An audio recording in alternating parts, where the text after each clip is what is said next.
So Yakima is located in central Washington state in the Pacific Northwest of the United States. The Yakima Valley produces about 75% of American hops. Hop harvest in Yakima takes place basically from the end of August through September and even into early October sometimes. Every hop variety basically will ripen and mature at a different time, and some of the hops that we are really heavy users of will ripen around this time. So we want to get them pretty much when they're coming fresh off the vine. Doing hop selection is something that we would have never had access to being a small brewery.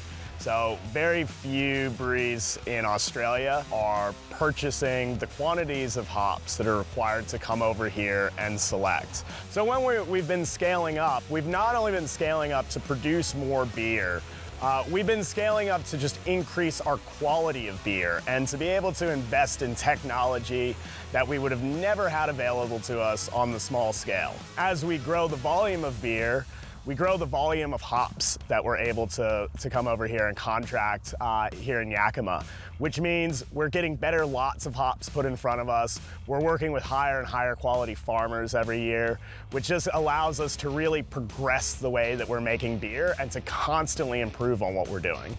My name's Cheyenne Wolf. I've worked with Yakima Chief Hops for the last 8 years. This is my second year doing selection with Mountain Culture. To get brewers in the door, you have to have 5,000 pounds raw hop equivalent contracted of a single variety. From an R&D perspective, this is really helpful. You guys kind of set the trend for where the industry is going, what you guys are looking for aroma-wise. We like to know what you're looking for, especially when it comes to these core varieties that you're using in your beers. We can really set our panels, such as what we've pulled for the cores, tailored to what you've liked. Yeah, so I think for me that it kind of goes in order of like least ripe to most ripe. You go that one, this one, this one. This one's out because I just got grass on it. Yeah. But I got, yeah, like I think this is kind of the compromise where it's got punch, but it's not past where it should be. I think this one's starting to get a little overripe. Which way are you leaning? This one. You want this one? I thought that's what you said. Is that what you said? Oh, you're leaning towards that. I'm kind of leaning towards. Oh, really?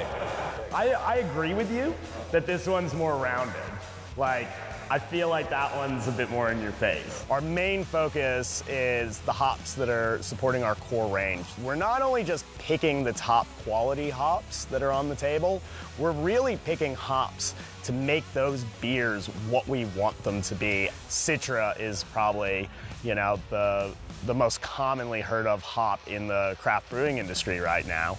But Citra can be a wide variety of different things, and depending on what we're using it for in a beer, we're only looking for certain characteristics. So hops are an agricultural product, and as such, they will change year to year as the weather changes, as the climate changes, as you know, whatever happens throughout that growing season will affect basically the quality of the hops. And also even like the location of the field, whether it was on this side of the valley or that side of the valley, or if we're selecting hops that were grown in Oregon or Idaho, they're all gonna have slightly different characteristics. We're trying to really just dial in and get those flavors that we want, which, you know, might be the same variety grown in one field versus that same variety grown in another field. And it can make all the difference kind of where we are selecting those hops from. But also there's a huge element of feedback in selection. So Danny and I could be standing at a table, we could be, you know, looking at a couple of different hops and say, hey, you know what, we really don't like any of these for X, Y, and Z reason.